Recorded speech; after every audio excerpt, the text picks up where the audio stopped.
kita bisa membacakan sewaktu dalam kandungan dengan alinea atau bacaan yang sama. Begitu pula saat anak-anak sudah lahir. Saat anak sudah lahir, kita bisa membacanya secara teratur. Yang kedua, berbagai koran, komik tersedia di rumah. Jadi kita kapasitas kita sebagai mungkin orang tua bisa menyediakan berbagai macam materi cetakan, entah itu buku, majalah, atau koran yang tentunya bisa kita sesuaikan dengan usia anak. Yang ketiga, kita bisa memfasilitasi dengan adanya kertas dan pensil yang mudah didapat oleh si anak. Dengan hal tersebut, mungkin anak akan terangsang minatnya untuk sekedar mencoret-coret di awal-awal, kemudian bisa menuangkan apa yang menjadi imajinasinya, seperti itu. Yang keempat adalah stimulasi minat baca dan menulis dengan cara menjawab berbagai pertanyaan, memuji usaha anak ketika dia membaca dan menulis, sering mengajak ke perpustakaan, membeli buku, menuliskan cerita yang didiktekan si anak, dan memasangkan hasil karya si anak di tempat yang mudah dilihat di dalam rumah. Ya, kita bisa menstimulasi minat baca dan menulis dengan mungkin saat kita membacakan cerita, ada suku kata atau kata-kata yang tidak dipahami anak, kita bisa menjawab pertanyaan tersebut. Kemudian kita bisa memberikan apresiasi kepada anak atas usaha yang sudah anak lakukan ketika dia membaca atau menulis. Kemudian kita sering mengajak ke perpustakaan. Mungkin kita bisa mengajak ke perpustakaan, kalau kita di sini mungkin bisa mengajak ke perpustakaan daerah ya, atau ke toko buku, sekedar membeli buku cerita yang mungkin harganya mungkin bisa kita jangkau seperti itu nggih. Kemudian menuliskan cerita mungkin yang anak ingin ceritakan, kita tuliskan apa yang didiktekan anak. Kemudian untuk mengapresiasi hasil anak tadi, selain kita memuji, kita juga memasang hasil karya anak di tempat yang mudah dilihat di dalam rumah. Mungkin kita bisa memasangnya di depan pintu kamarnya atau di kamar anak tersebut, seperti itu, sebagai wujud apresiasi kita sebagai orang tua. Selanjutnya Mbak Yanti. Bagaimana kemampuan anak saya meningkat jika saya membacakannya atau membacakan buku? Kemampuan mendengar merupakan makanan kemampuan membaca. Memang ini terdengar kompleks seperti itu ya.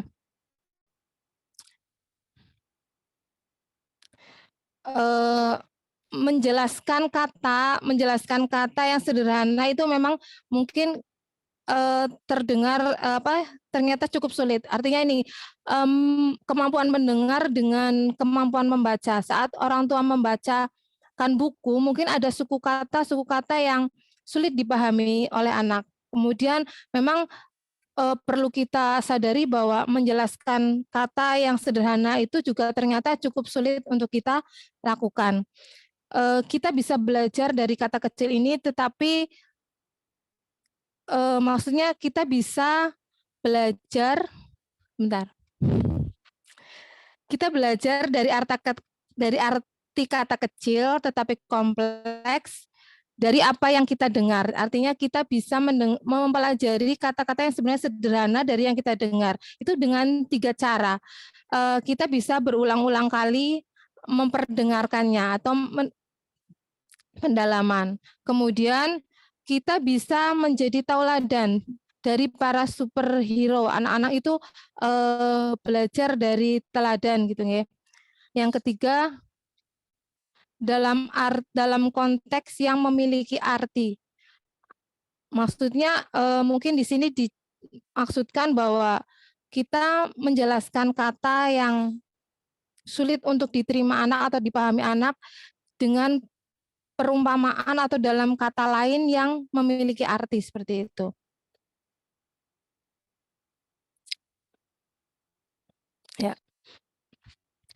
Hal-hal yang terjadi saat kita orang dewasa, belum Mbak. Hal-hal yang terjadi saat kita atau orang tua membacakan cerita kepada anak. Yaitu yang pertama adalah adanya hubungan menyenangkan yang terjadi antara anak dengan buku. Yang kedua adalah double learning atau pembelajaran ganda. Yaitu pembelajaran ganda adalah di mana kita orang tua dan anak-anak atau belajar sesuatu dari buku yang sedang kita nikmati atau sedang kita bacakan. Yang ketiga, orang tua menuangkan bunyi atau suku kata yang disebut sebagai kata-kata ke dalam telinga anak. Orang tua dapat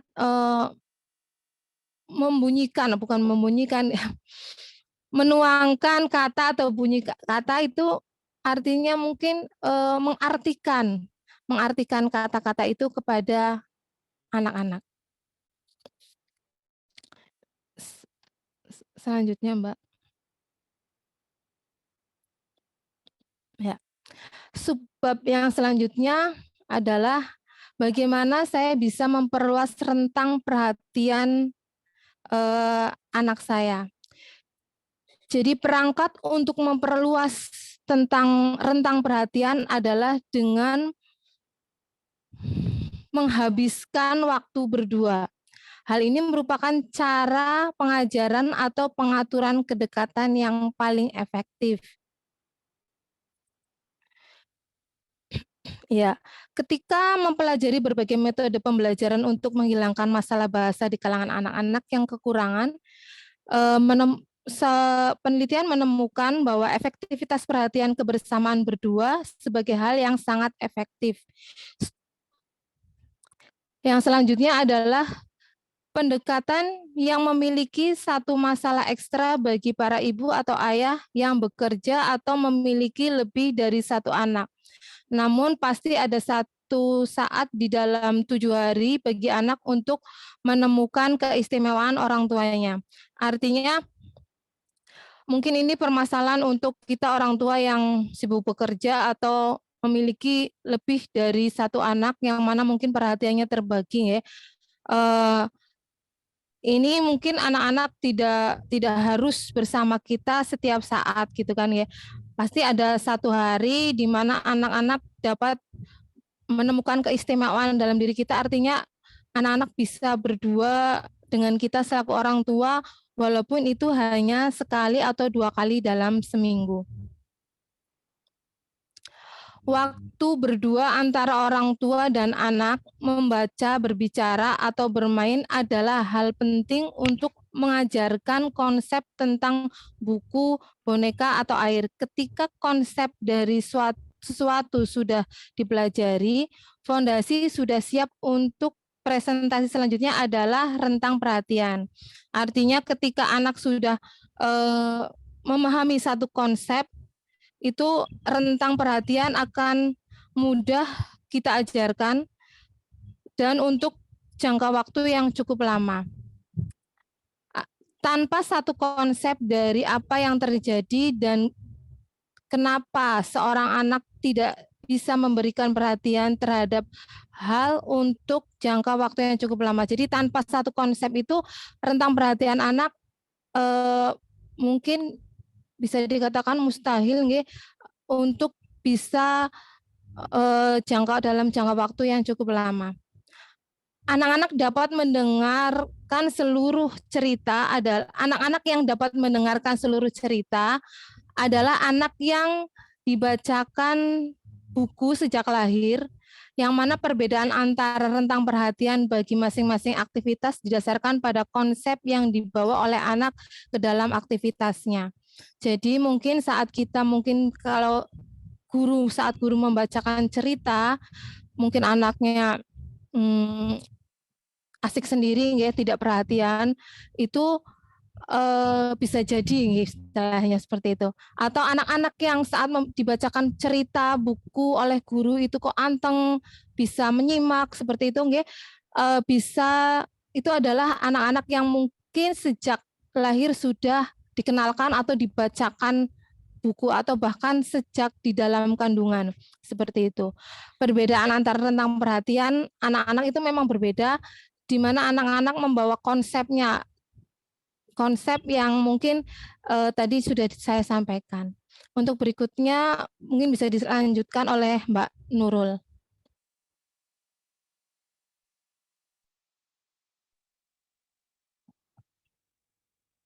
Oke, terima kasih kepada Mbak Menit.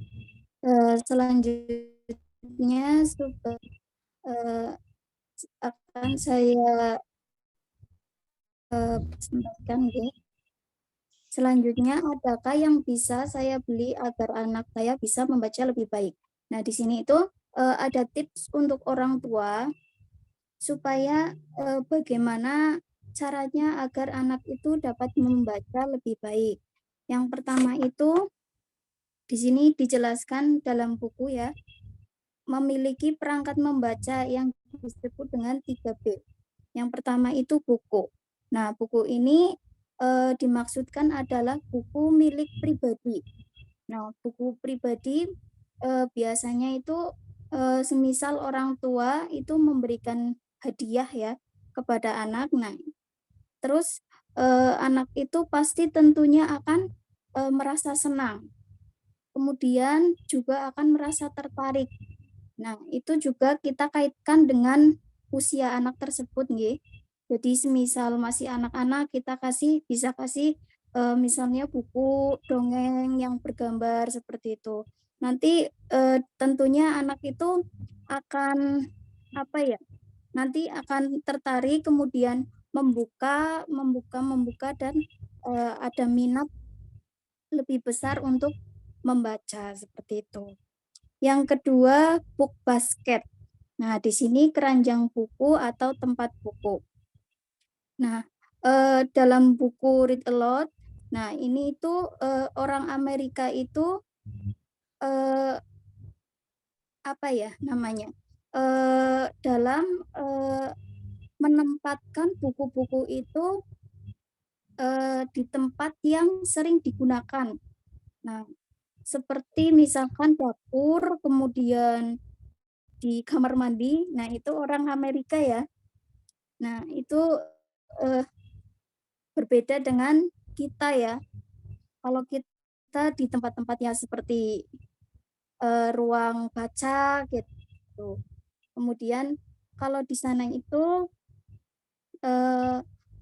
bermanfaat karena sering dipakai jadinya akan lebih mudah digapai seperti itu. Misalnya kalau kita ke kamar mandi pengen baca langsung ambil buku seperti itu.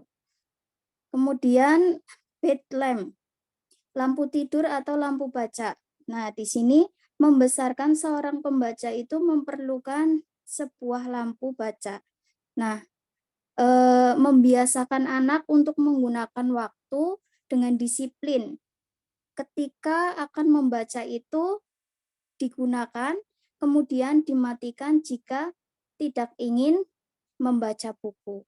Jadi kebiasaan ya untuk mendisiplinkan anak agar apa? Agar lebih teratur dalam membaca buku seperti itu. Slide selanjutnya, Mbak. Oke, slide selanjutnya, kapan saya sebaiknya berhenti membacakan kepada anak? Nah, di sini terlalu cepat dalam berhenti membacakan buku kepada anak itu sama halnya merugikan ya. Sama seperti kita tidak membacakan buku sama sekali. Nah, Commission on Reading tahun 1983 menyatakan kalau membacakan buku adalah satu praktik yang harus terus dilakukan selama bersekolah. Nah, kemudian dijelaskan pula dalam buku ini merekomendasikan meniru strategi marketing ya. Strategi marketing McDonald. Jadi strateginya itu adalah setiap tahun itu menghabiskan lebih banyak uang untuk melakukan iklan. Jadi mengapa kok iklan? Karena iklan itu tentunya itu akan menarik perhatian, kemudian juga mengenalkan merek seperti itu. Nah, sama halnya ketika seorang orang tua membacakan buku kepada anak. Nah, atau guru yang membacakan buku di sekolah. Nah, itu akan ada kenikmatan membaca tersendiri, seperti itu maksudnya. Kemudian semakin dewasa, semakin jarang atau kurang dibacakan buku baik di rumah atau kelas. Nah, ini tentunya berbeda ya. Seharusnya kita itu tetap membiasakan. Nah, itu juga tadi seperti yang dijelaskan oleh Bu Menik, jadi kita harus tetap membiasakan bahwa membaca itu penting. Jadi pada tingkatan usia, misalkan anak usia dini, kita kasihnya buku majalah bergambar, kemudian nanti tingkat selanjutnya itu bisa buku bacaan yang lebih kompleks, atau nanti pada usia semakin dewasa, itu kita bisa kasih majalah-majalah, koran, kemudian buku-buku novel seperti itu. Jadi di sini dijelaskan ya bahwa berhenti terlalu dini membacakan buku kepada anak itu sama dengan merugi seperti itu. Selanjutnya Mbak. Nah, kemudian membacakan buku itu dapat menjalin ikatan emosional antara orang tua dan anak, kemudian guru dan siswa. Selain itu dapat memasukkan kosakata lebih canggih melalui telinga. Pada akhirnya kosakata itu sampai pada otak dan tercatat pada mata baca anak. Selanjutnya, Mbak. Nah, kemudian apakah membacakan buku membantu tata bahasa anak-anak? Kalau menurut saya membacakan buku tentunya membantu ya, karena dengan mendengar bahasa yang diucapkan dengan benar, anak itu akan meniru pola yang baik dalam hal yang dikatakan ataupun yang dituliskan. Jadi semakin kaya kata yang akan didengar, maka kata-kata yang dikeluarkan pula itu akan semakin banyak seperti itu. Selanjutnya, Mbak. Nah, selain bahasa isyarat dan bahasa tubuh, di buku ini juga ada dua bentuk bahasa, yaitu lisan dan tulisan. Kata-kata tertulis itu jauh lebih terstruktur dan lebih kompleks daripada kata-kata yang terucap. Jadi anak-anak yang menikmati percakapan orang dewasa adalah anak-anak yang terpapar ke bahasa yang lebih kaya daripada dengan teman-teman sebaya mereka. Seperti itu, Mbak, monggo dilanjutkan untuk selanjutnya Mbak Umi.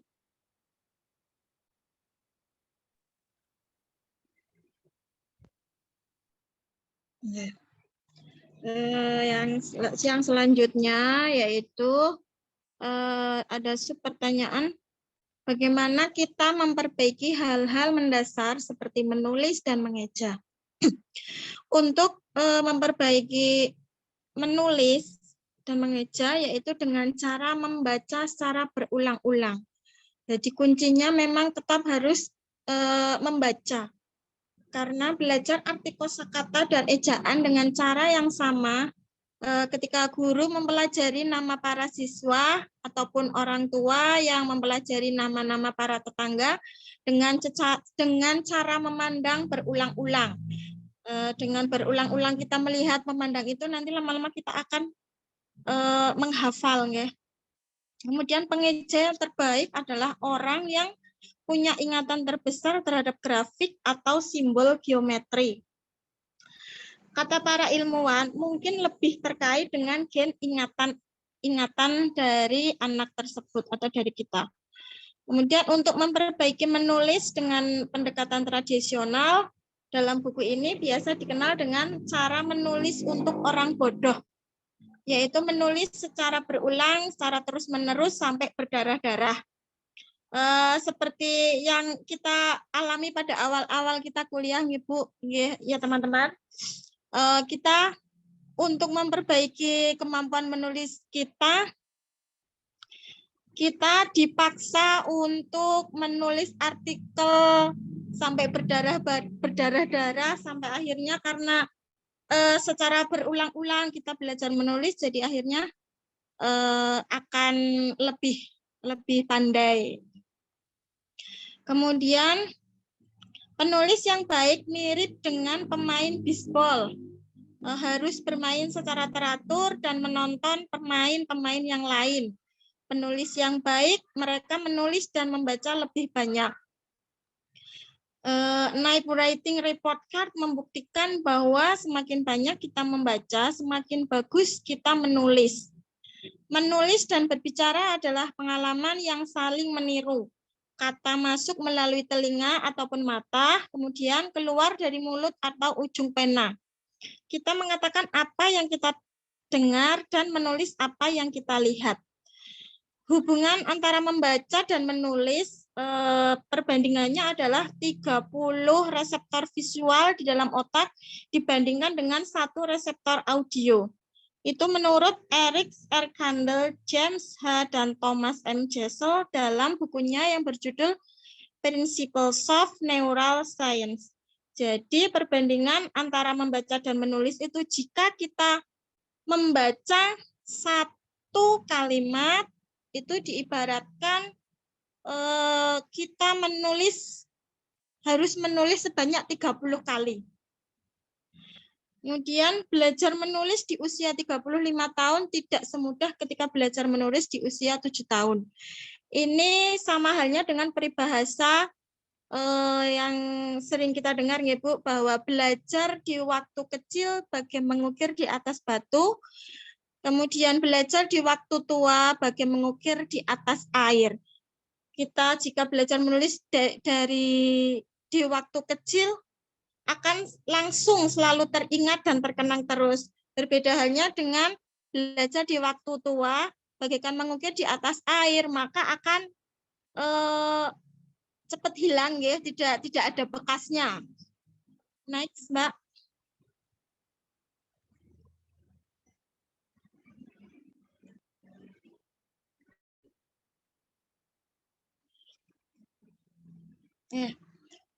Apakah ini sesuai dengan himbauan untuk standar nasional yang lebih tinggi? Sejak keluarnya laporan A Nation at Risk pada tahun 1983, berbagai CEO dan politisi hanya menekankan pada satu standar EQ. Kurikulum menyempitkan pada tes terstandarisasi yang hanya menyertakan subjek EQ.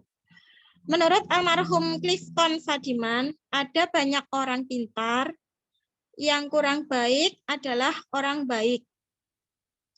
Pendapat ini didukung oleh buku Emotional Intelligence yang beranggapan bahwa jika ingin menciptakan orang yang lebih baik dengan cara mendidik otak dan hati anak kita. Mendidik hati anak yaitu dengan 2 cara. Yang pertama dengan cara literatur dari pengalaman hidup dan kisahnya dan kisah-kisah dari pengalaman tersebut. Kemudian yang kedua adalah dengan kekuatan cerita. Jika sebuah sekolahan jatuh atau gagal, untuk menyelamatkannya adalah dengan mempersempit kurikulum membaca dengan non-fiksi dan memperluas membaca fiksi. Membaca fiksi dapat mendekatkan pembacanya pada makna kehidupan. Menurut studi OECD pada 250.000 remaja dari 32 bangsa bahwa bacaan fiksi memiliki nilai literasi tertinggi dibanding jenis bacaan yang dibaca. Buku fiksi yang bagus dapat membangun infrastruktur fakta yang lebih seksama. Kemudian menurut Annie Murphy Paul mengatakan bahwa your brain on fiction, bahwa banyak bagian otak Anda terkait pada fiksi. Ya. Jadi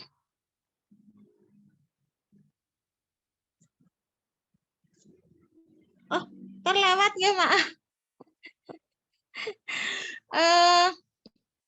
Apakah kita terlambat mulai membacakan nyaring kepada seorang anak? Yaitu tidak pernah ada kata terlambat. Karena membacakan buku ketika memang membacakan buku kepada anak yang berusia di atas 7 tahun, sekitar 13 tahun, tidak semudah membacakan buku kepada anak yang masih berusia 2-3 tahun. Membacakan buku kepada remaja harus memiliki waktu dan jenis bacaan yang tepat. Karena jenis bacaan untuk dibacakan anak remaja, jenis bacaan yang dapat memancing selera untuk membaca yang lainnya seperti cerita fiksi, non-fiksi, cerpen, dan novel. Berbeda dengan buku bacaan yang kita bacakan kepada anak-anak. Jika usia 13 tahun dibacakan dengan bacaan seperti bacaan anak-anak, tentunya mereka tidak akan tertarik ya. Kemudian pada saat membacakannya pun waktunya juga harus tepat. Karena kalau sudah dewasa itu mereka sudah mulai tertarik dengan mereka lebih bersosial kepada lingkungan dan kepada teman-temannya. Jadi kalau belum terbiasa dari kecil dibacakan buku, tentunya seusia 13 tahun itu mereka juga sudah agak disuruh untuk mendengarkan buku cerita. Nah, untuk itu ada trik, yaitu kita sesuaikan dengan bacaan yang mereka sukai, yaitu mungkin lewat cerpen, ataupun novel, ataupun cerita-cerita bersambung seperti itu. Oke, dari saya cukup sekian. Monggo bila ada yang mau menambahkan dari teman-teman atau dari Pak Heru. Oke, cukup.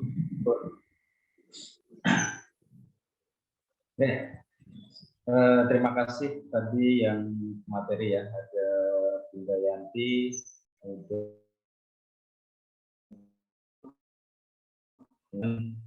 Umi, dan satu lagi Bu Opi ya? Iya enggak? Halo? Menik, Pak, menik. Oh, Bu Satur. Lupa. Oke, jadi kuliahnya saya minta yang ekstra belajar ya, sekalipun kita kayaknya ada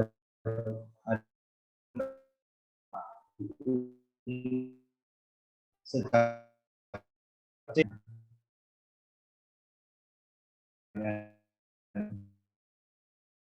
baca kita mengalami masalah bahwa kita sulit melakukan kebiasaan membaca itu.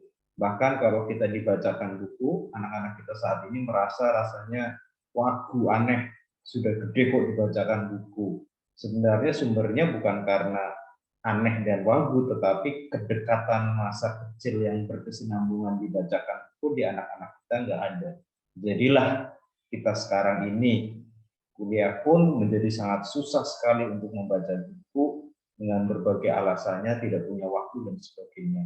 Itu ya. Nah, tetapi mau tidak mau ya, saya berharap bunda-bunda semua juga intens membaca buku, dan kalau kita mengalami kesalahan, ini menjadi refleksi penting kita ya. Saya sendiri merasa menyesal sekali ya. Di awal saya dan istri begitu intens membacakan buku, tapi mendadak kok merasa ketika anak-anak sudah SD sudah tidak penting karena sudah bisa baca sendiri. Ternyata risetnya itu satu kesalahan yang fatal ya. Sehingga anak-anak kita pun, kita menyaksikan anak-anak kita yang sejak kecil minat bacanya bagus, ternyata ketika SD SMP menjadi tidak sangat bagus karena itu kesalahan ada di kita. Nah, ini PR penting kita ya, dan saya berharap bunda-bunda sebagai pelaku pendidikan di anak usia ini menyadari hal ini, dan kita coba mengingatkan kembali orang tua yang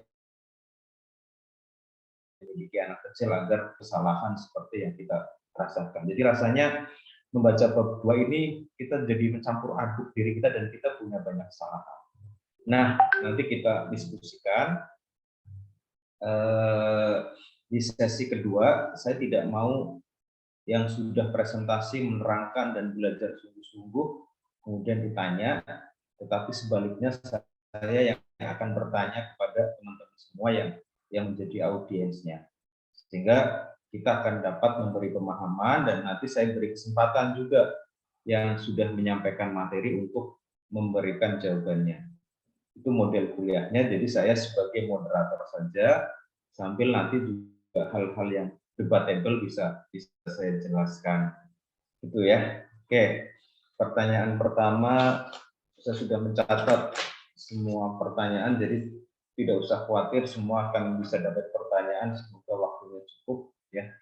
Jam 1 sampai setengah 3 ya. Saya tujukan kepada Bu Isti. Bu Isti, pertanyaannya adalah tadi sudah dijelaskan, kapan anak, pada usia berapa anak harus mulai dibacakan buku? Ya, Pak Guru, terima kasih sudah diberi waktu untuk menyimak dan diberikan pertanyaan. Saya mencoba menjawab dari yang kesimpulan tadi, sejak awal mulai dari dalam kandungan atau yang tadi disebut dengan utero, ya utero ya. Itu artinya uterus, mungkin kalau saya itu dari kata uterus yaitu masih tersusun di dalam kandungan, itu lebih baik, dan survei sudah membuktikan, ada penelitiannya, ternyata dari rentang tadi diberikan 33 orang hamil yang membaca, dan yang tidak itu ternyata hasilnya yang luar biasa adalah yang sudah membacakan kepada si janin, seperti itu. Dan ada pula yang itu disampaikan juga di dalam buku, ada yang biasa atau gini, buku yang membacakannya dengan biasa atau buku-buku biasa dan diulang-ulang, ada pula yang dengan cerita-cerita yang baru. Nah, itu juga akan berpengaruh kepada si janin. Itu Pak, barangkali ada kesalahan mohon diluruskan. Terima kasih. Oke, pertanyaan selanjutnya begini Bu, sebenarnya yang didapatkan dari anak saat dia masih di dalam kandungan, saat sering dibacakan buku, itu apa? Yang didapatkan ya Pak, itu tadi Pak, mengenal kosakata yang banyak, karena dari kosakata itu akan membentuk si anak, khususnya setelah lahir dia juga menjadi meresponnya lebih cepat seperti itu. Karena itu tadi, kalau selama ini yang saya tahu kalau membacakan buku, ya saya baru tahu dari buku ini, ketika dalam janin membacakan buku. Kalau dulu kan, ya ini saya alamin sendiri, paling hanya musik seperti itu ya, atau murotal dan sebagainya gitu. Tapi ini cerita tadi ya, membacakan yang sesuatu yang mungkin yang pengetahuan yang berbau seperti itu, yang sehingga menghasilkan kosakata yang banyak di dalam membuat perbendaharaan di otak si calon bayi. Oke, saya balikan ke Bunda Yanti. Sebenarnya hasil riset yang tadi, hasil riset ya terkait dengan dua hal ketika anak dibacakan buku dalam kandungan, itu temuannya apa? Hasil riset dari dua penelitian yang dilakukan. Yang pertama itu kepada ibu hamil, yang kedua itu peneliti mengumpulkan tangisan bayi gitu ya. Yang saya bisa ambil kesimpulan di sini bahwa si bayi ketika diperdengarkan sesuatu itu yang dia tangkap adalah bunyi-bunyian, hanya bunyi-bunyian saja sih. Bunyi-bunyian yang dalam otaknya si bayi ini yang nantinya akan direspon si bayi ini, bunyi-bunyian tersebut akan mendatangkan rasa aman, nyaman, seperti itu. Jadi ketika menurut saya ketika si bayi ini, si janin ini diberikan misalkan sebuah bacaan di dalam buku gitu, asosiasinya yang nanti akan diterima oleh si janin ini, dia akan merasakan saya senang dibacakan buku gitu, saya nyaman dibacakan buku. Dan jika yang membacakan buku ini adalah ibunya, jadi suara ibunya gitu yang menenangkan si bayi ini ketika dia lahir, karena sebelumnya dia udah kenal suara ini sejak masih di dalam uterus gitu ya. Gitu Pak Guru. Oke, saya lanjut ke Ade. Nah, kemudian berlanjut, ketika anak itu sudah dibacakan buku sejak dalam kandungan, sebenarnya di usia 0 sampai 6, anak belum paham dengan kosakata. Tetapi anak mendapatkan suatu fase disebut dengan fase pengkondisian. Itu maksudnya apa?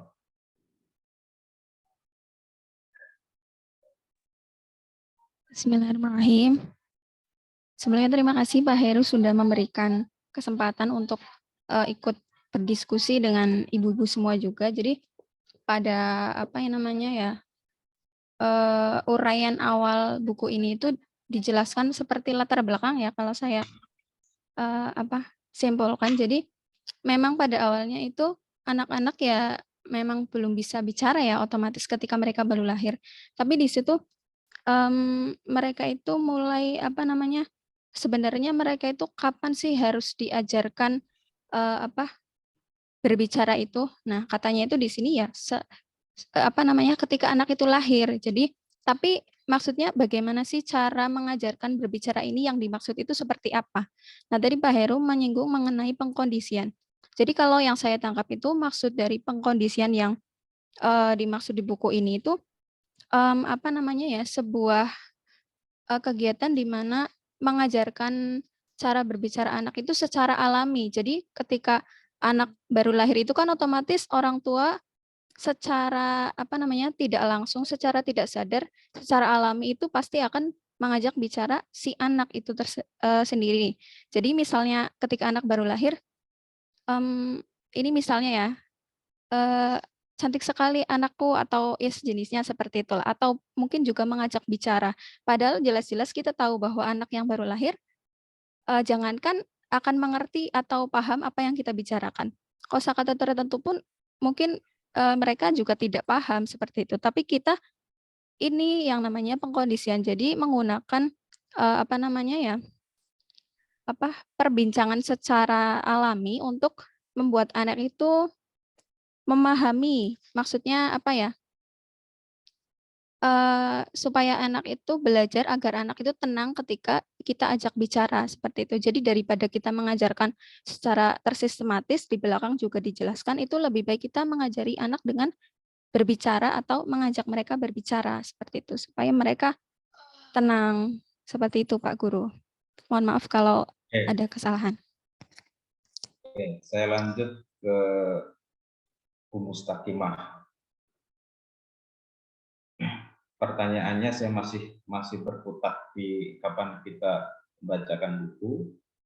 Sebenarnya yang didapatkan oleh anak saat dia di usia 0 sampai 6 bulan, saat dia sudah mulai dibacakan buku, yang didapatkan oleh anak itu apa?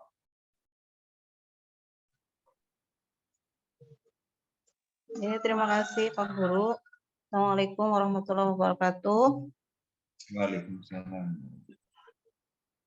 Jadi ketika anak usia 0 sampai 6 bulan, kita mulai biasakan untuk membacakan buku bagi mereka, maka mereka akan mendapatkan sebuah ocehan, sebuah celotehan yang mungkin belum dimengerti oleh mereka, tapi seperti yang tadi Mbak Ade sampaikan, itu akan menjadi sebuah hal yang sering dia dengar, hal yang sering diucapkan oleh orang tua, itu adalah yang akan dicontoh oleh anak-anak.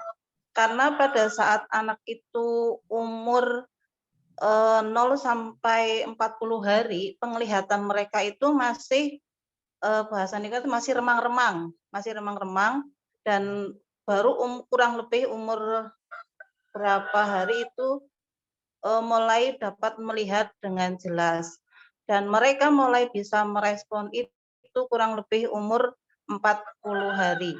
Dan apabila mereka kita biasa sampai umur 6 bulan, berarti kira-kira umur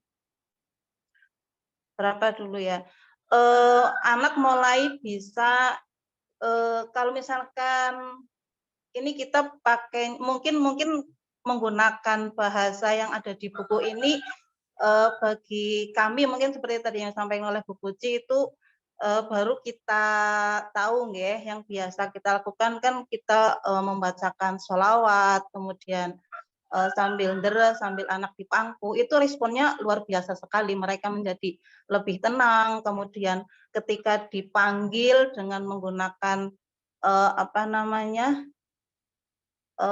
suara yang lembut, nada yang lembut, anak itu bisa menjadi responnya menjadi lebih baik dan lebih tenang. Dan kemudian anak juga bisa mendapatkan kosakata yang nantinya akan digunakan pada saat anak itu nanti mulai berceloteh, yaitu pada usia kurang lebih 3 sampai dengan 6 bulan. Seperti itu, Pak. Oke, ya. Suaranya Ya, aman mendung di sini, Pak. ya, kedengaran, Bun. Oh ya. Oke, kita bahas satu persoalan ya. Ini PR semuanya ya. Kemarin kita sudah bahas ya, ketika kita sering dibacakan buku dan sering membaca buku, maka salah satu yang kita dapat adalah keterampilan.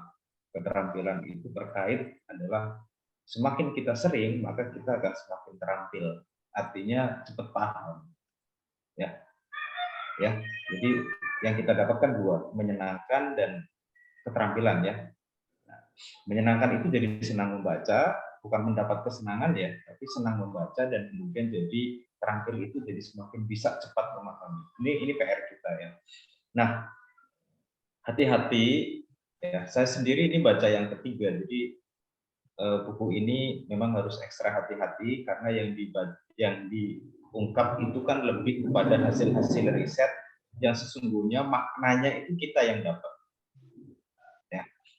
Pertanyaan kapan kita harus membacakan buku, maka jawabannya kan ada di sejak kita ya berbicara kepada anak, gitu ya.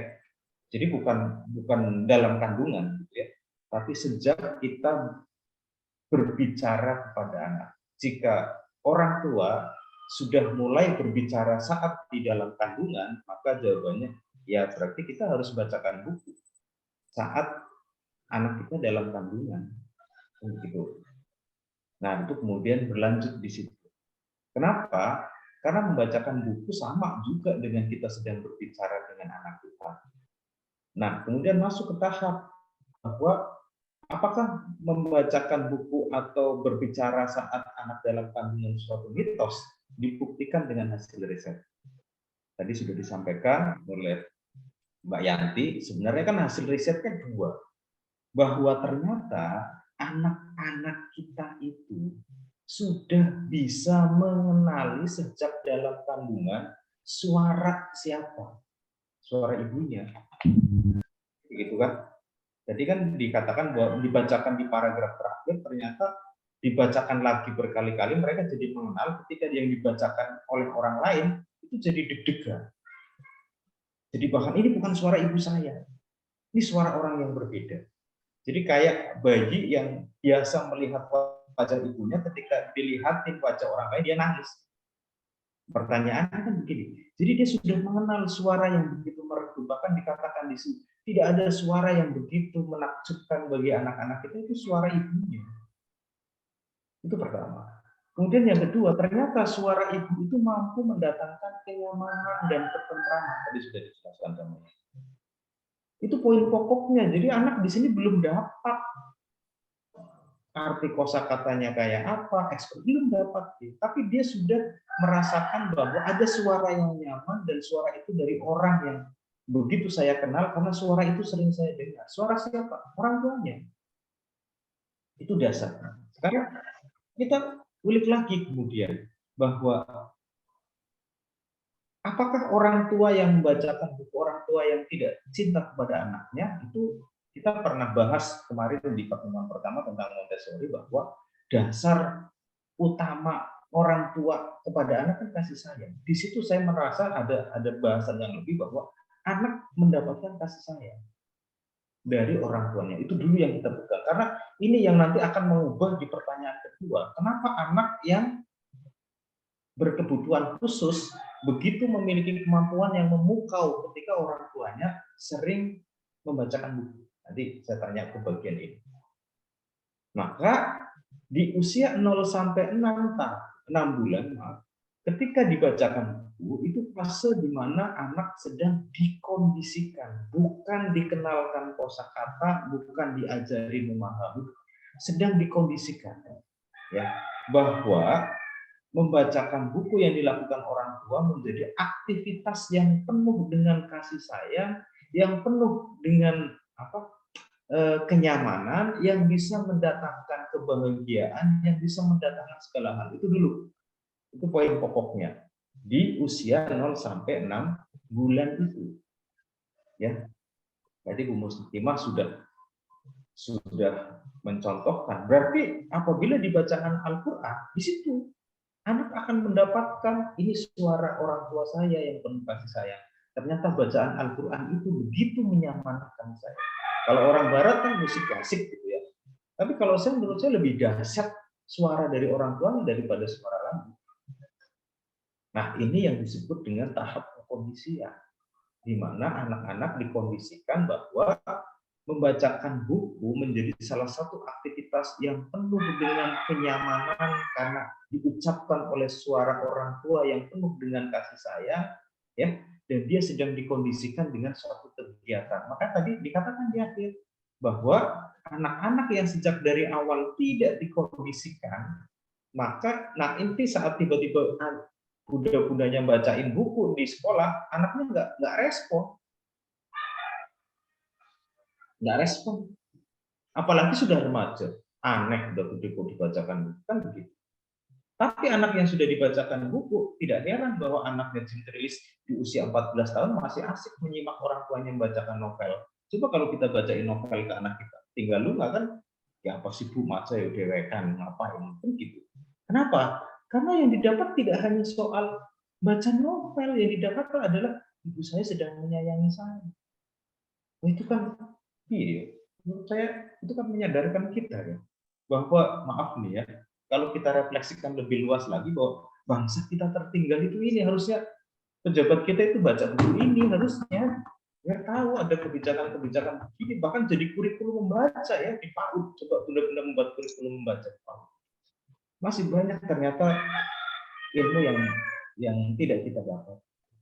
Ya, kita waktunya nggak cukup ya. Saya pengen tanya semuanya sebenarnya. Oke, nah pertanyaan saya selanjutnya adalah kepada Bu Asnia. Kenapa membacakan buku memiliki kekuatan luar biasa bagi anak berkebutuhan khusus? Oke, kemudian nanti dilanjutkan sama Mbak Santi, ya. Kekuatan apa yang ada di dalam membacakan buku sehingga anak berkebutuhan khusus yang bisa jadi didiagnosis tidak memiliki kemampuan kognitif bagus, ternyata bisa memiliki kemampuan kognitif yang bagus. Silakan dijawab Bunda Niar sama Bunda Santi.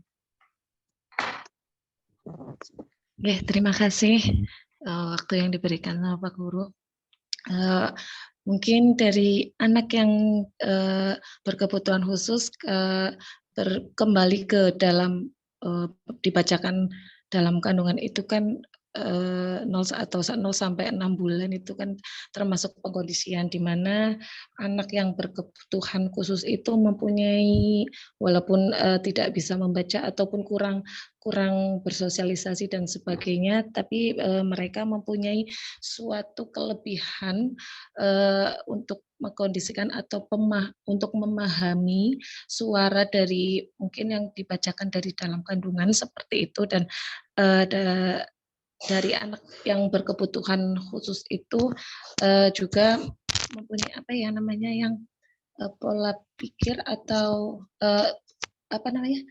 ke yang pemikiran yang tajam gitu, seperti itu. Jadi dalam membacakan di dalam pertama dari kandungan itu untuk anak berkebutuhan khusus itu sangat penting, seperti itu menurut Pak Guru.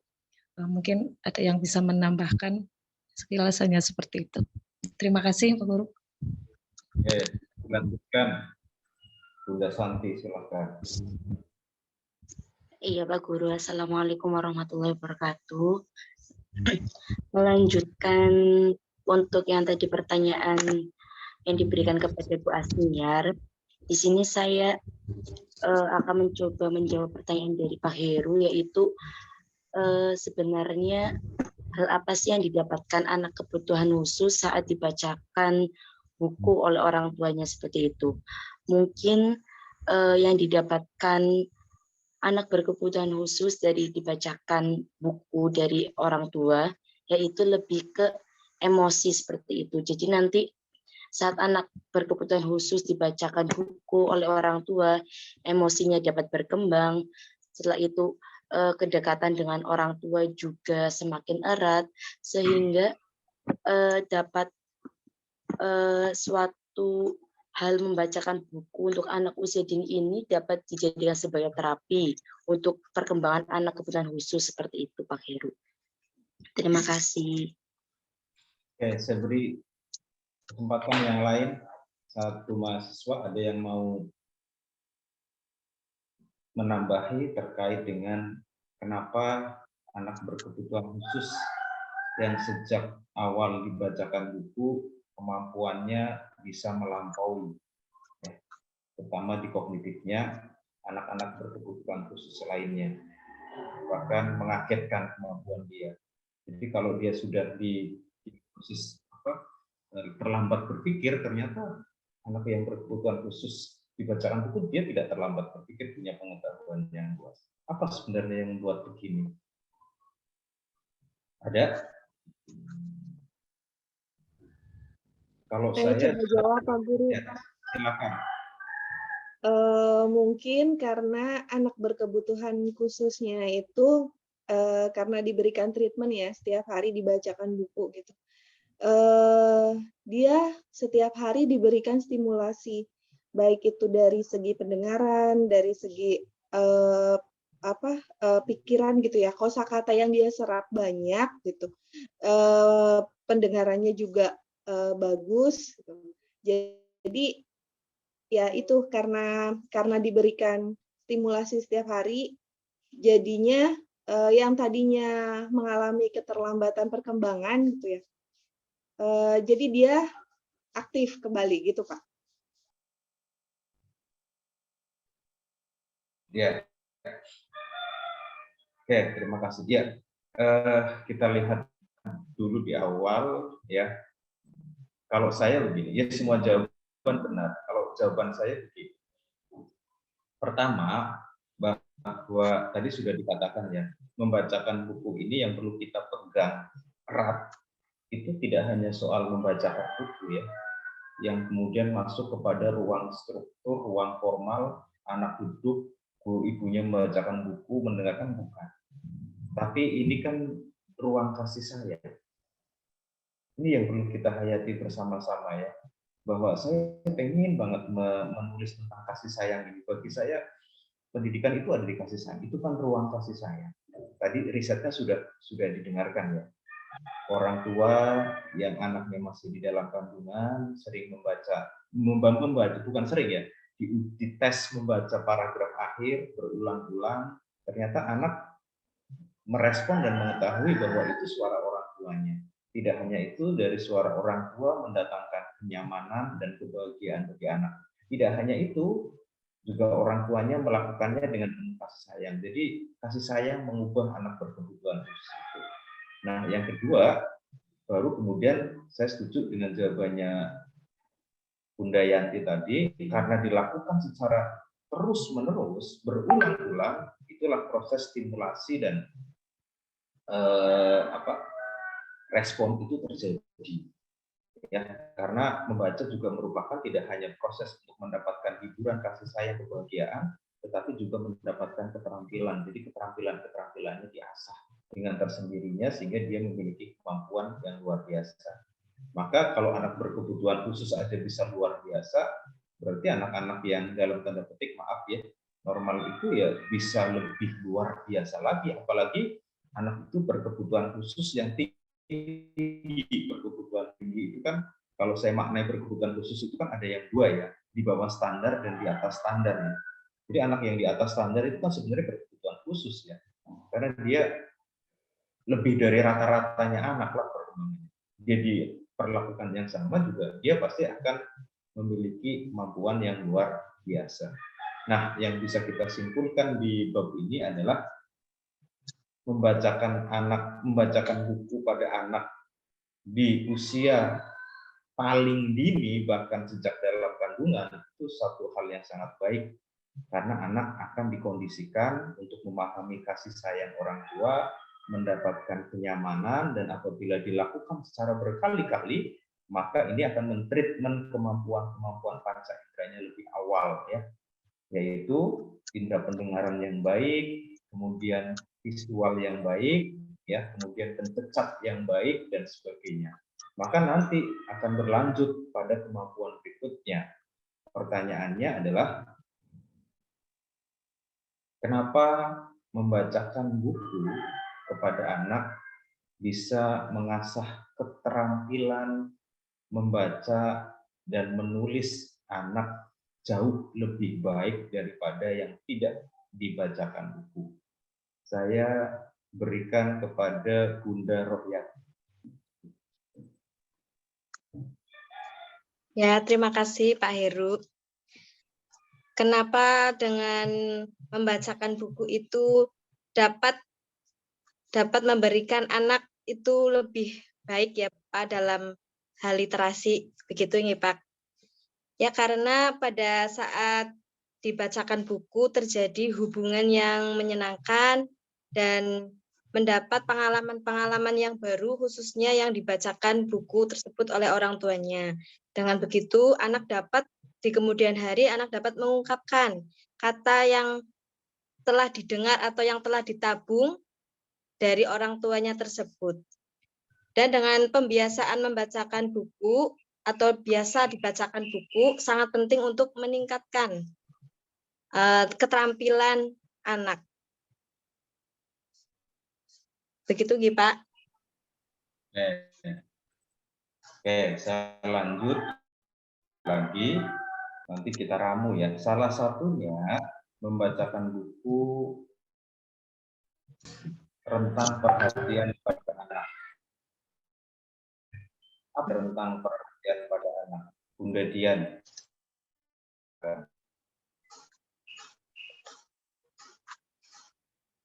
Ya, terima kasih Pak Guru. Yang dimaksud dengan tentang perhatian. Suara saya terdengar?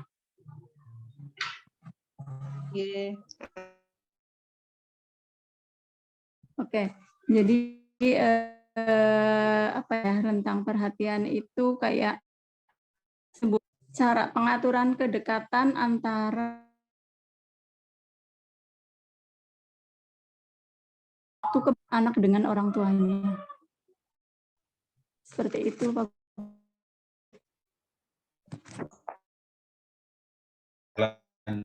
Ke Mbak Deva.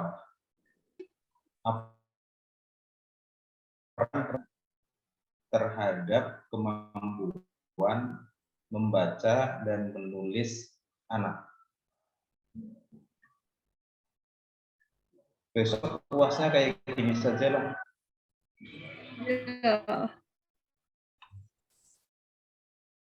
Ini saya sudah punya catatan jawabannya loh, nilainya. Kan jadi nggak tahu nilainya semua. Apa, Deva? Pertanyaannya, apa peran rentang perhatian terhadap membaca dan menulis anak? Seperti pertanyaan Bro, saya izin coba menjawab. Kalau misalkan perhatian kepada anak itu diajar di bangku, kemudian dari situ kan tidak hanya itu juga bisa melihat diberikan rangsangan tidak hanya buku, tetapi bisa melihat apa ya, siaran di televisi begitu-begitu, itu anak lebih cepat untuk menulis begitu Pak Guru. Jadi anak itu ulangi ya Pak,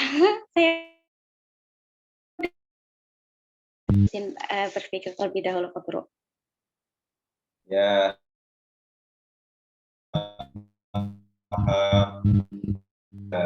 apalagi isu kalian semua, ya saja kalau ditanya itu langsung kaget. Iya Pak. Pertama, kaget kenapa saya yang ditunjuk, kan begitu. Yang kedua, kaget gimana cara saya merekonstruksi pikiran saya untuk bisa menjawab. Perilakunya orang kaget di dalam Zoom, bahkan langsung satu, kalau menjawab diulur-ulur dulu karena proses mengulur itu sebenarnya sedang dia di sisi lain sedang berpikir menemukan jawaban-jawaban berdasarkan kepada pengalaman dan pengetahuan. Celakanya ketika pengetahuan itu tidak menemukan, maka Bunda akan, maaf ya bahasa saya, derwewel sesuai dengan pengalaman. Padahal pengalaman itu tidak ada yang dibahas di dalam buku. Wis pokoknya itu yang disebut dengan namanya ngeles. Ya. Nah, itu PR kita. Makanya saya berharap bunda-bunda semua membaca dan kemudian ada yang menerangkan itu kan dalam rangka merecall lagi, memanggil lagi sehingga kita tambah paham. Oh, yang dimaksud itu. Saya juga sudah membaca, jadi baca. Saya pun merasa bahwa kuliah begini itu berat bagi dosennya. Beneran. Walaupun sudah baca, nanti diterangin lagi. Saya banyak belajar tadi dari penjelasan kelompok ini dan kelompok yang kemarin. Dan kita mendiskusikan, jadi pemahaman kita jadi lebih bagus ya. Jadi paham. Nah, pertanyaan selanjutnya dibahas. Ini kan begini intinya bahwa anak kan judul babnya kan kapan gitu kan. Anak mulai dibacakan buku dan kapan diakhiri. Itu dua pertanyaan yang harus kita diskusikan kan. Dimulai dari pertanyaan kapan dibacakan buku. Kita sudah bahas.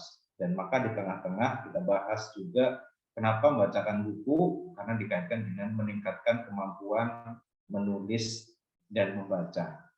Pada substansinya kan begitu.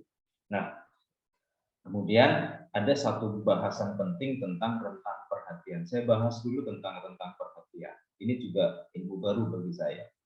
Jadi ketika mungkin bunda-bunda pernah mengalami anak-anak yang rentang perhatiannya itu rendah. Rentang itu kan waktu. Ya, waktu rendah. Bahkan saya jadi ingat dengan teorinya Montessori, ini hampir sama kok gitu ya. Bahwa Montessori bilang begini, bahwa yang terpenting dari anak-anak kita itu bukan dia belajar apa, tetapi bagaimana dia punya kekuatan mempertahankan perhatian yang lama atas apa yang sedang dia pelajari. Itu yang disebut dengan rentang. Kita akan mendapati anak yang baru pegang ini, lempar, pindah lagi, pegang itu, lempar, pegang sana, lempar. Begitu kan? Dan itu anak itu nggak menguasai apa-apa. Kenapa? Karena rentang perhatian dia rendah. Ini PR kita. Nah, membacakan buku itu mempertahankan rentang perhatian yang lama. Kenapa? Coba bayangin. Kalau ibu mendongeng, anak bisa tahan 1 jam. Anak bisa bertanya. Nah, maka nanti ibu dijawab di situ ya.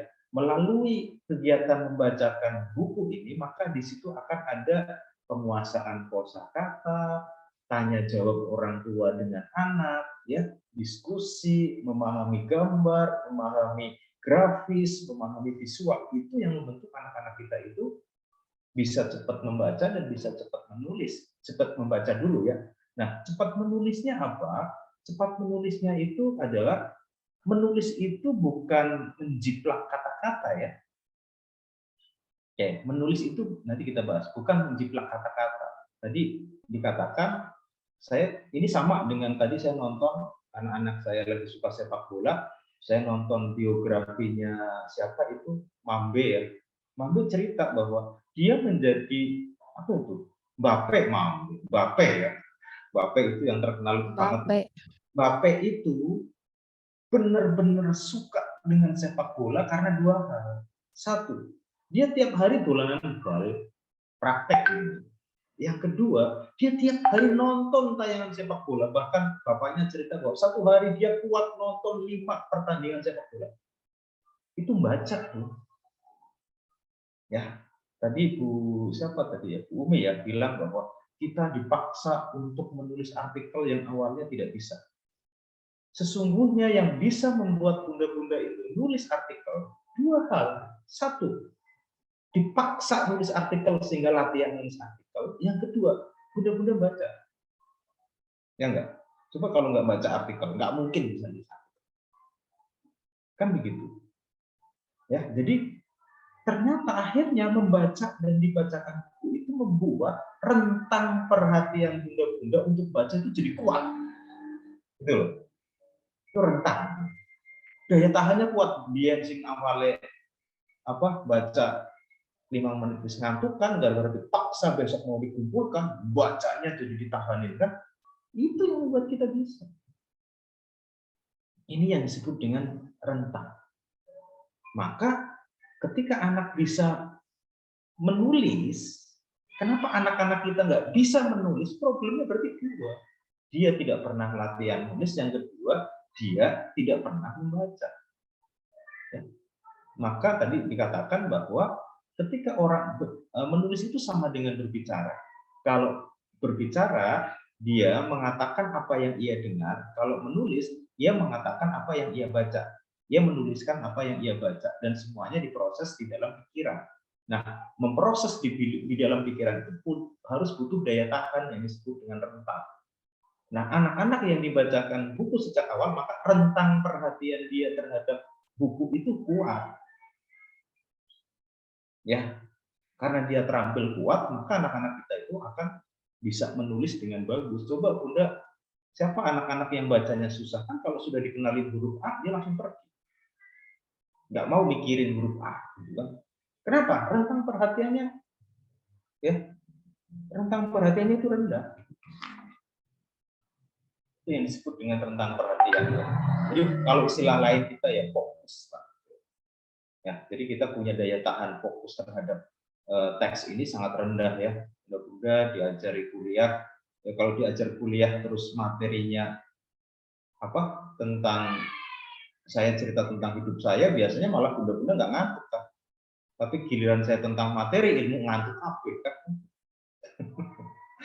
Iya nggak? Buka-buka ini nggak ada yang ngantuk gitu. Karena saya juga baru bangun tidur gitu.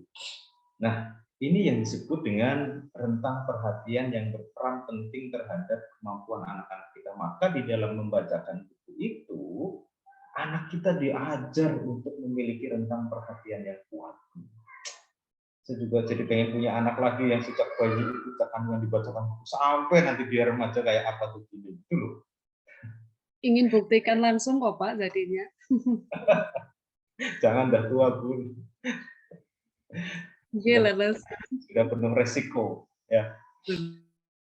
Ya jadi karena ya maaf aja saya kemarin diceritain sama teman yang guru ABK juga. Sudahlah kalau di usia segitu jangan punya anak lagi lah. Ya, bukan rentang. Oke. Itu ya terkait dengan ini. Maka adalah pertanyaannya begini.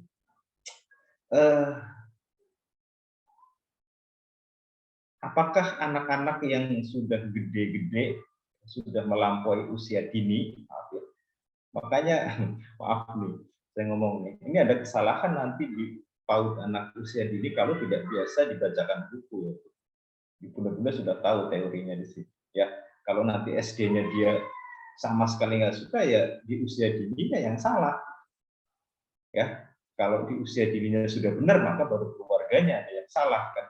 Nah, kalau keluarga kan sudah bukan tugas kita ya, tugas pendidikannya informal. Harusnya pemerintah nyekolahin orang tuanya kan, punya program yang jelas terhadap keluarga-keluarga. Kalau saya bayangin gimana ya Bun, kita punya lembaga bareng-bareng yang kemudian kita fokus memberikan bantuan kepada keluarga-keluarga yang nggak mampu, yang baru lahir, kita berikan buku mereka, kita latih orang tuanya untuk bacain buku ke anak-anaknya, itu kayaknya dahsyat banget ya. Kalau kita punya perhatian, saya pikiran itu ya, saya juga kadang-kadang bilang ke istri saya, bahwa aku pengenlah masa tuaku saya habiskan untuk bergerak di sosial begitu. Kayaknya dampaknya luar biasa ke anak-anak. Nah, saya lanjut. Kok lama ya? Ya udah, ini terakhir. Ke Bu Siti Nurjana, siap-siap biar nggak kaget. Bu Mbak Sinta, ya dua ini karena yang lain tidak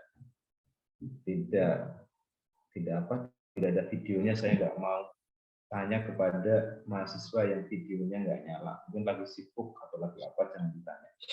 Pertanyaan saya begini, bagaimana kalau ada anak yang sejak dini tidak dibacakan buku? Apakah ini terlambat, dan bagaimana cara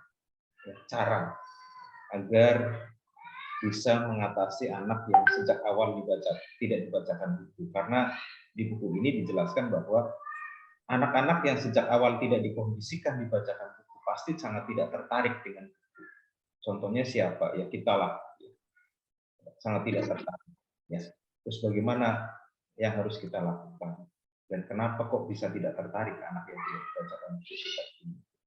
Silakan Bu Nurjana, nanti diteruskan kalau sudah selesai ke Mbak Sinta. Assalamualaikum warahmatullahi wabarakatuh. Waalaikumsalam. Untuk tadi pertanyaan dari Bapak Heru yang bahwa bagaimana dengan anak yang tidak dibacakan saat kecilnya dan bagaimana mengatasinya. Anak yang tidak dibacakan buku sejak kecilnya itu tadi rentang perhatiannya menjadi lemah. Tidak seperti anak yang dibacakan buku itu rentang perhatiannya menjadi kuat, kurang fokus gitu. Kalau rendah berarti kurang fokus. Nah, bagaimana cara mengatasinya? Pada saat di usia dini, tugas seorang guru di sekolahan mungkin menstimulasi dengan memberikan buku-buku bacaan yang menarik, yang bergambar, sehingga dengan tema anak-anak, sehingga anak itu tertarik untuk melihat buku. Dan apabila anak sudah tertarik, maka kita sebagai orang tua itu membacakannya, menceritakan dengan kedekatan secara aktif, itu akan terjadi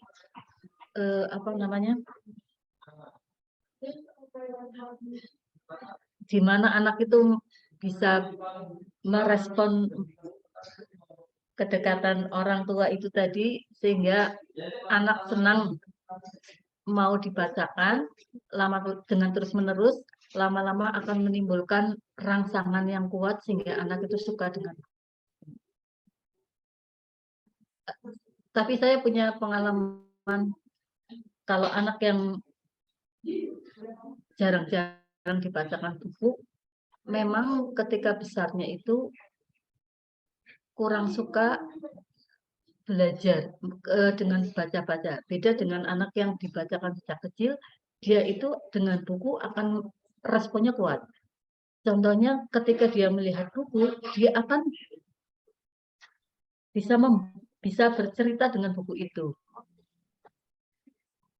Itu Pak Guru yang bisa saya tangkap dari bahwa anak-anak yang telat dibacakan buku waktu kecilnya bisa dibantu dengan distimulasi, diberikan buku-buku yang menarik, yang berwarna, yang bertema anak-anak.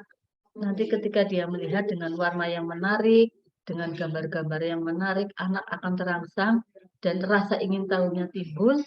Dia akan bertanya, ini gambar apa, ceritakan buku ini, insya Allah itu seperti itu Pak. Mungkin yang lainnya bisa ditambahkan apabila ada. Oke. kasih Bu Nurjana. Dilanjutkan apa tadi? Cinta ya. Oke, Pak Guru, terima kasih atas waktunya. Jadi dari yang saya tangkap di buku ini, gimana kalau misalkan anak itu dari kecil tidak dibacakan buku itu terlambat.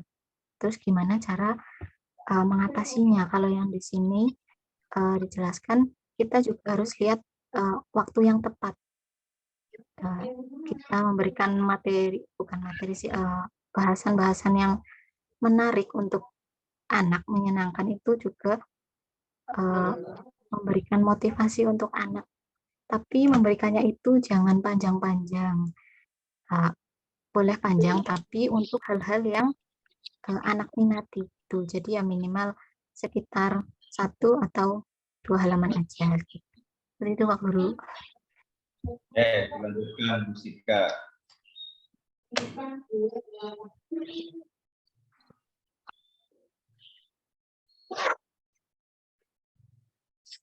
Sika dengar enggak suara saya? Oh ya sudah, nggak ada sinyal kali. Suara saya kedengar? Terdengar, Pak. Terdengar ya? Oke. Jawabannya Bu Nurjana sama Sinta itu bukan jawaban yang ada di dalam buku, jawaban pengalaman ya, PR besok baca bukunya. Jadi begini, di buku itu digambarkan begini. Kalau bunda-bunda itu membacakan buku di kelas, oke, ya, pasti akan ada anak yang memperhatikan dengan senang, ada anak yang ngomong dewek dan lari-lari, benar nggak? Oke.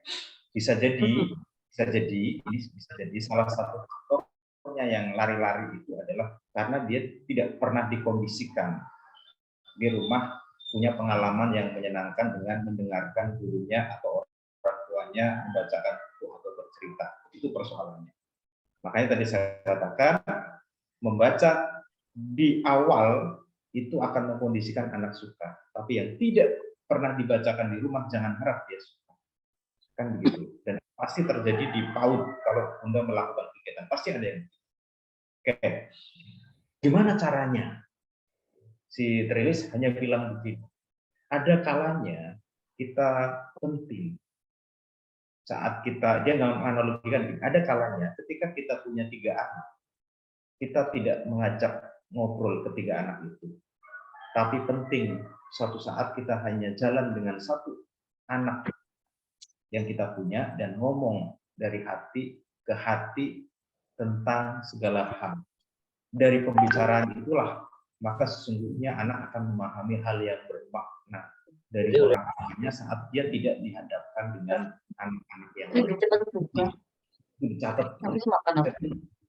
Ya. Dimakan deh.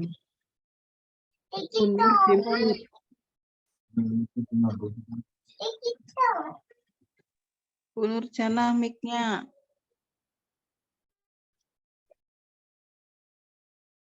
Oke, saya lanjutkan ya. Itu penting. Itu pun menyadarkan saya. Iya ya. Walaupun saya pernah ngobrol ke istri soal ini, Bapak. Saya bilang ke istri saya, ini kayaknya kita penting juga ya ngajak anak makan, tapi tidak semuanya. Oke ya, ajaklah 1 anak saja. Kemudian makan.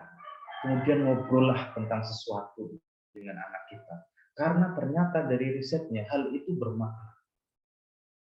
Oke, itu jawabannya. Jadi ketika ada banyak anak kita memberikan sesuatu dan sesuatu itu ternyata tidak menarik, problemnya karena di rumah tidak dikondisikan.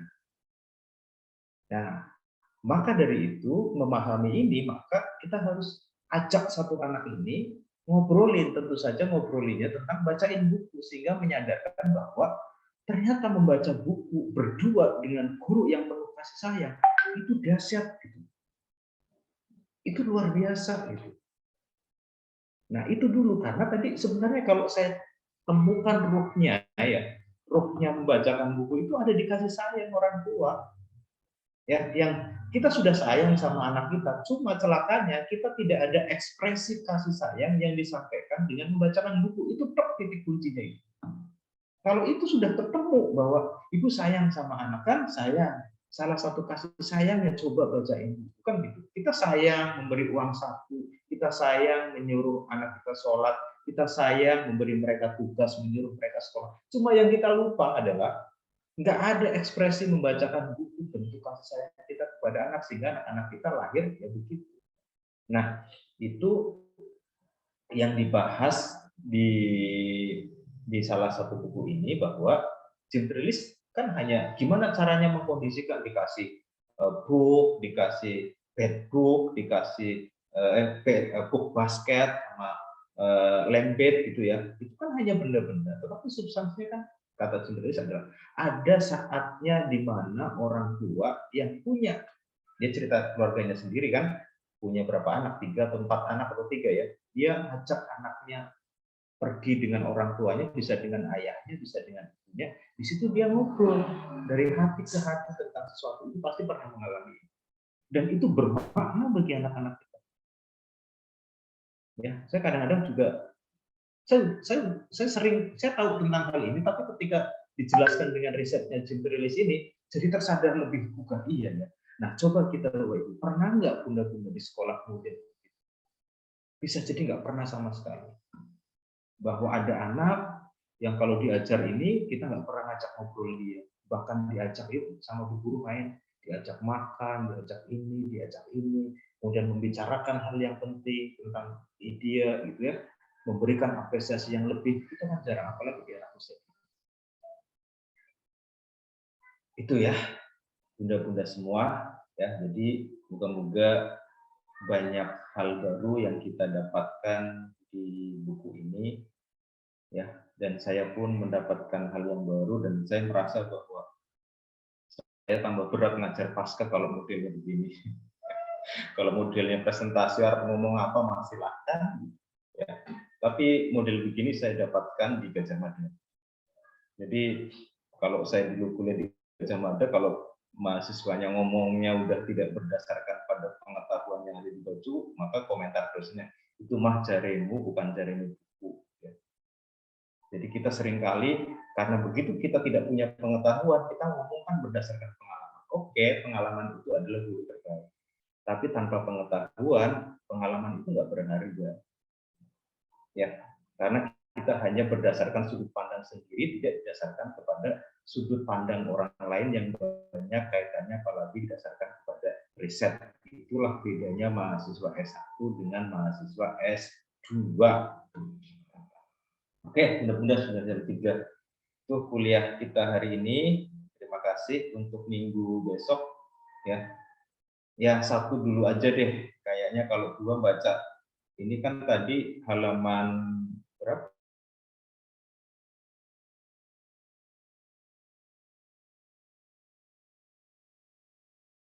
Ayat 3 itu kan berarti sekitar 45 halaman ya. Baca 45 halaman kan juga lumayan kan. Itu kalau di buku saya yang gede ya. Kalau buku yang kecil bisa jadi lebih. Oke, besok kita bahas bab 3. Semoga tadi dikatakan sama Bu siapa ya, Bu Yanti kalau ya, bahwa moga-moga kuliah ini juga ada tolakul ilminya ya, kita mencari ilmu saat kita sedang beribadah puasa. Pak, saya ngantuk sebenarnya. Kalau ngantuk itu karena memang tubuh kita lagi nggak bagus. Yang kedua, tadi rentang perhatian kita juga jelek dengan ilmu, sehingga ya jadi sangat membosankan. Maka saya tekankan sekali lagi,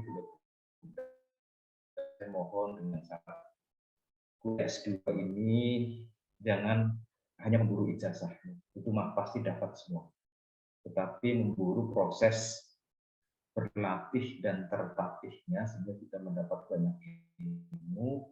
Memang diniati belajar, dapat pemahaman, syukur-syukur nanti bisa semakin meningkatkan kualitas diri kita ya, Bapak Ibu semua seperti itu. Untuk kuliah saya nggak tahu, ini di record ya. Mungkin ke depan bisa di-live-kan di YouTube ya. Kak Muni, dan minta izin juga kuliah yang lain selama puasa ini yang dilakukan secara online bisa dilakukan di YouTube sehingga bisa ditonton orang banyak juga, bisa diputar berkali-kali juga sehingga makin memberikan pemahaman kita. Tiada hari kita untuk terus memahami ilmu. Saya sendiri kalau berkebun saya nontonnya itu Quraish Shihab, ya. Jadi saya selalu mendengarkan Quraish Shihab. Kalau berkebun saya serius. Kemudian Dr. Saidul Akbar. Pokoknya saya kalau berkebun itu ya dengerin ilmu lah. Daripada kita bayangin yang enggak. Oke, terima kasih. Ada yang mau disampaikan? Mau pada masak? Berarti maaf Pak, yang pertanyaan tadi untuk Mbak Siti Nurjana sama Mbak Cinta yang melebihi terlambat kita membacakan buku. Jadi apa Pak intinya? Tidak pernah ada kata terlambat seperti itu ya kalau di dalam buku. Ya, sebenarnya terus tidak. Nah, terus sebenarnya. Terusin gimana? Tidak pernah ada kata terlambat. Tadi kan saya belum nemu klik jawabannya. Takutnya ini nanti menjadi UTS gitu ya Pak ya. Gitu. Tidak pernah ada kata terlambat dan bagaimana cara yang jitu gitu. Terima kasih Pak. Oke, kalau di dalam buku itu, jadi kita jangan bayangin kalau cara itu kalau saya mengeluarkan cara terus benar bagi semua ya. Jadi paradigma riset bahwa begini. Anak yang tidak dikondisikan membaca buku di rumah, maka saat dia di sekolah, pasti saat gurunya membacakan buku, dia nggak suka. Oke, itu dulu. Nggak suka. Maka dia akan lari-lari, ngantuk, nggak dengerin. Tapi ada anak yang suka dan memperhatikan. Nah, saat memang mata pelajarannya begini, kan ibu harus terus mendengarkan kan. Nah, di sini tidak ada jawaban. Tipsnya adalah satu, anak beri hadiah buka. Yang dipelajari oleh Cintrilis kemudian adalah ketidaksukaan ini karena pertama, anak itu tidak punya pengalaman dibacakan buku di rumah, sehingga ya dia tidak mendapatkan latihan. Ya, tadi saya katakan keterampilan membacakan buku yang bagus, maka dia nggak suka. Yang kedua, anak itu juga tidak, selain dia tidak memiliki keterampilan, dia tidak memiliki pengalaman kasih sayang yang disampaikan dengan membacakan buku. Jadi walaupun ibu, saya punya kasih sayang terhadap anak-anak saya ingin bacakan buku, tidak serta-merta semua anak itu kemudian mau mendengarkan ibu, lari dia. Sama, karena kita tidak punya pengalaman membaca buku saat kuliah, ya walaupun saya mengajar dengan penuh kasih sayang kepada bunda-bunda semua, ya lillahi ta'ala, tidak serta-merta bunda-bunda semua suka. Kan begitu. Nah, terus bagaimana supaya mereka suka? Nah, tadi yang dikatakan Cintrilis, ada saatnya, dia mengumpamakan anak-anaknya sendiri ya. Ada saatnya ketika kita punya 4 anak, kita bawa satu anak kita ngobrol dari hati. Itu ya jawabannya ya. Tentang pentingnya hidup misalkan. Misalkan begini, kita nerangin agama ke 4 anak kita, ya ada anak yang tidak memperhatikan. Itu maksud saya. Nah, maka suatu ketika kita penting membawa anak itu berdua saja, jalan-jalan, kemudian ngobrolin agama. Jadi penting bagi bunda-bunda suatu ketika ngajak anak yang kalau dibacakan buku itu nggak memperhatikan, diajaklah oleh bunda untuk punya pengalaman membacakan buku yang menyenangkan gitu. Solusinya yang dikatakan oleh Cintrilis. Ngomong berdua, sini nak. Ayo kita makan sama bunda. Maka kemarin kan di bab ini dikatakan begini. Kenapa anak yang diajari membaca secara struktural dia tidak suka? Karena cara belajar anak itu tidak struktural. Cara belajar anak membaca itu acak. Maka caranya yang alamiah dengan dipeluk, digendong, dikasih makan, diceritakan buku, dibacakan buku gitu. Nah, bunda-bunda perlu melakukan ini. Yang dikatakan Cintrilis. Suatu ketika kalau ada anak-anak misalkan, ini tidak hanya membacakan buku, yang tidak suka bacain buku, cobalah bunda-bunda misalkan ajak, makan, dibelikan jajan, ditaruh di kantor, berduaan dengan bunda-bunda, kemudian bunda-bunda buku, kita mengajarkan mereka bahwa, oh, ternyata ternyata menarik, aku dibacakan buku sama guru saya berdua. Gitu maksud saya. Nah, celakanya kita kan enggak begitu. Celakanya kita adalah anak-anak, kamu tak motivasi membaca buku itu penting, besok penting untuk anak. Enggak didengerin, Bu. Karena anak butuh pengalaman terhadap kasih sayang ibunya, gurunya, bukan nasihat, bukan perintah, bukan anjuran, gitu. Jadi pengalaman luar biasa yang begitu menyenangkan dan menakjubkan itu yang membuat anak kita akan berubah. Kira-kira itu Bu Isti, bisa dipahami ya? Pak, paham. Terima kasih. Jadi, nah itu PR kita sebagai guru. Makanya saya juga suka kalau kadang-kadang saya ngajak mahasiswa, ayo makan. Saat ngajak makan, kemudian saya omongin nurut. Tapi kalau ngomongin di depan kelas, oke, hujan sudah lebat, itu kuliah kita hari ini ya. Terima kasih, kita akhiri. Wassalamualaikum warahmatullahi wabarakatuh. Waalaikumsalam warahmatullahi wabarakatuh. Waalaikumsalam warahmatullahi wabarakatuh. Sini hujan gede. Saya tutup dulu.